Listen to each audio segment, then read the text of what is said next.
myself. I used to work in football full-time for various clubs as a performance coach, and my role was to help clubs develop physically and mentally. These days, I work for myself. The reason for doing that, I've got more flexibility to do other things that I like to do as well. I work with football teams still. For example, I might get a coach from a premiership club email me and say they've got a player that needs work more mentally now rather than physically. And they'll come to me and we'll sit down together and decide what we do to get the player moving forward. I also work in various areas. I do a lot of work in business now as well, helping them set goals, create a vision and development. And I also work with offenders, what they call the worst 3%, and I help them to improve their cognitive thought process and go on to a better life. So I'm quite versatile in what I do. I work in different sports as well. I still do radio, albeit more intermittently than I used to. So I get privileged to do what I really enjoy doing. Sarah was with me this evening. There's a lot of work with me as well. She's very good at what she does too. And I think the key is, and what we're going to start the night this evening with, is I'm going to throw a question back at you. Who thinks that mental preparation is important for sport, for football? Anybody? Okay, so we've got a good show of hands. Okay, so the difference might be in sport. 1% can be the difference between, say, Usain Bolt, the top 100 metre runner, getting 9.79, whatever he runs these days. If you take 1% from that, you've got someone who doesn't even qualify for the Olympic team. They're the margins that are very, very minimal in sport, winning and losing. Okay, so in football, it's that little percentage that makes a difference. Now, everyone agrees that it's important to train mentally for sport, for football. Now, how often does anyone ever do any mental preparation in the group? Has anyone started any mental preparation?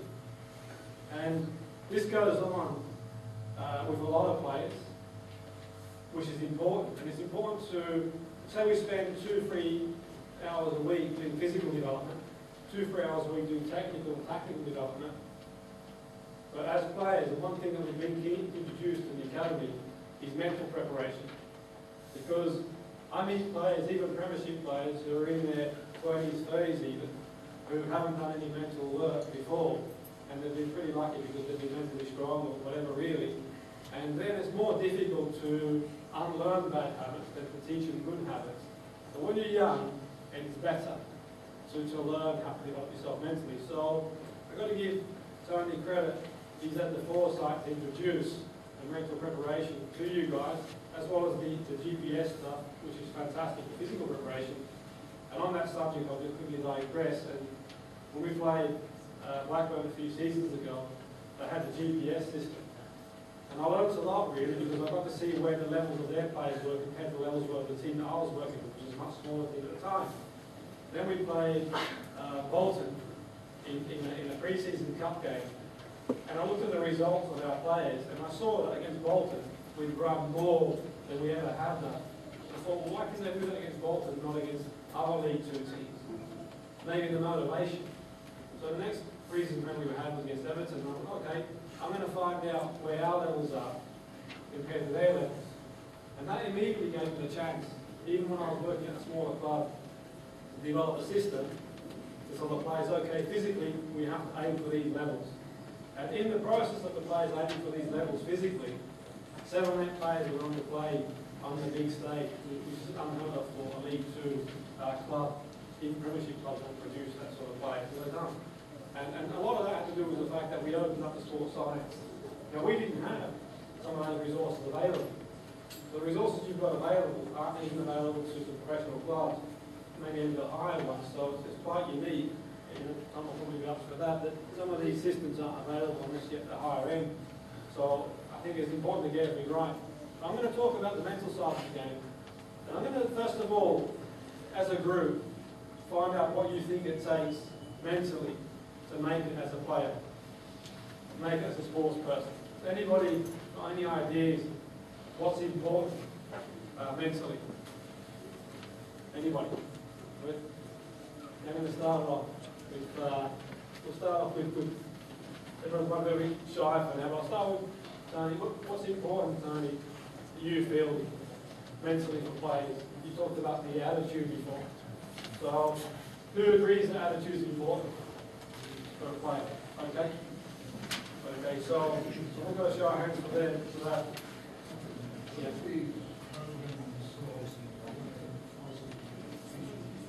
Yeah.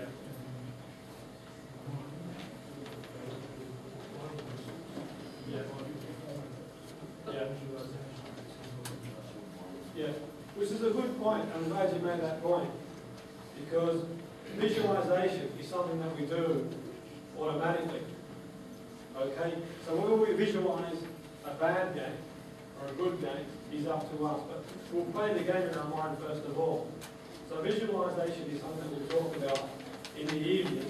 That's paramount to do as a performer, because before we kick a ball, we see it first in our mind's eye first of all. It's inside our mind that we see things happening. So it's important that we learn a visualization strategy to think how we want the game to go. Not just the game, not just in a way that, in an airy-fairy way, we see ourselves scoring 3 goals or hat-trick. Seeing ourselves constructively playing a specific position. For example, if we're playing left midfield, we go to the coach and say to the coach, what is my role? Defensively, attacking-wise. Okay? And then we go back and we visualise it, we see ourselves playing that game tactically. We might say, okay, technically, visualisation, how do we kick a ball? There's a structure to kicking a ball. Technically, we look at the target, arms up for balance, and we get that right in our head first of all. There was a study done at Chicago University several years ago where they took a group of basketball players and they split them up into 3 groups. Of the three groups, one didn't practice for 6 weeks, one practiced only mentally for 6 weeks, seeing themselves put the ball in the hoop, and one practiced only physically. The one that practiced mentally, visualising the ball in the hoop, was the one that won the percentage of improvement in 6 weeks. So the point is a good point, and I'm going to give you an insight to how to visualise yourself do things technically, but also tactically as well. Okay, not just sitting back and dreaming and seeing ourselves, the FA Cup, but actually visualising ourselves doing things that we have to do to perform better. Okay, now I've also got, before I proceed, I gave you some handouts, which is sort of 7 steps that we work on. I'm going to sort of go off pace there because I feel you'll get a lot more from tonight by touching on various areas that are key to your development. Also, I brought some display resources there as well. I've only got the one because I've been travelling through Asia and I've got to Australia now, so I couldn't bring too much with me. But what you can do, if you want any resources on that table, just if you write your email, your name, and I can send it through to you, the physical and mental resources that can maybe help you take the game to that next level. Okay.